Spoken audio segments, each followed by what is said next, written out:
Oganda e kaunti ma Migori okwayo jatend piny William Ruto mondo okonygi tieko gedo mag chenro mag dongruok mag piny owacho ma osebedo kochung' e kaunti ma Migori. Giloso kotenore gi ikruok masani koro oketi e kaunti no ne limbe mar jatend piny William Ruto ma winjo bed ni chopo Migori tarik 28 mar dweni. Jatend piny Kenya William Ruto timo limbe mare e kaunti ma Migori chieng' tarik 28 mar dweni. Mae en limbe mare mar ariyo e kaunti ma Migori nyaka ne yiere kaka jatend piny Kenya. E kinde limbe mare e kaunti ma Migori, Ruto dhi limo chenro mag dongruok mopogore opogore e gwenge mag Sunais, Kuria East, Nyatike kod mamoko.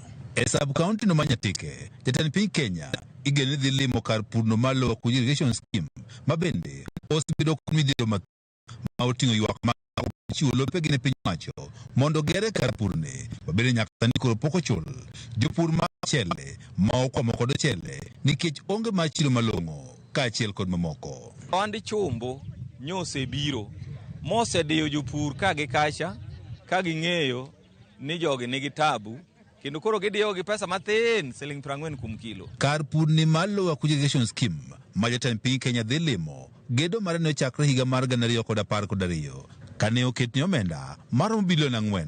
Kata kamano nyaka sani gedo mar kar purni koro pok orumo.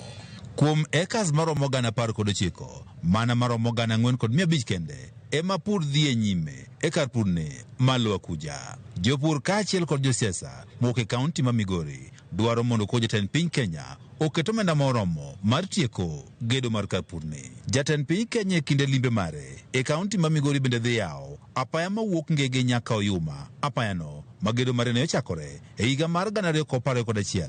Kata kamano gedo mar osebedo ka koro digni.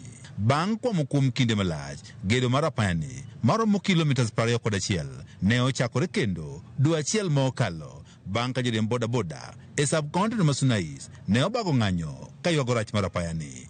Wadwaro ni barabara no kobedo launch kiny to pesa barabara no okel mondo mi otieke.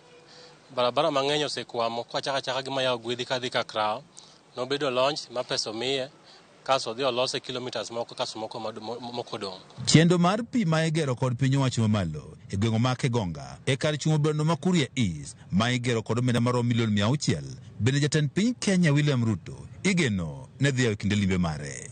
Jood Brano ma Nyatike to modege e kinde twak mare kod jofwambo owane giseketo ikruok makare mar rwako jatend piny Kenya e kaunti ma Migori.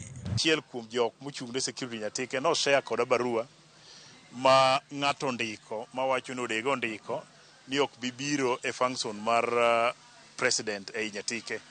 Adwa kwayo jopiny mondo kik chik itgi barua no kech barua no kondik kod an owuon. Akaw thuolo ni makende mondo arwak president e dala mar Nyatike. E kinde limbe mare no e kaunti ma Migori, oganda e kaunti ma Migori bende dwaro mondo ko jatend piny Kenya okonygi e tieko chenro mag dongruok mopogore opogore ma osebedo ka okwamo kaachiel kod mago mane osingo ne odhi timo ma oting'o gedo mar apayano ma owuok Masara nyaka Sori ma gedo mar osebedo kokwamo kuom higni mathoth, gedo mar apayano mowuok Masara nyaka Mihuru ma bende ne osingo kod mamoko. Wan gadieri ni saka president wuok Nyatike to nyaka wewa gi wach moro motegno kaka yore wage nyalo losi. Wakwayo President Ruto ni kobiro Migori ka be kawe National Polytechnic moro mondo ochak nwa e Suna East ka mondo vijana matiko form 4 oyud kaka ginyalo tiegore e weche mag jua kali kata technical courses. George Juma, Ramogi TV, Migori.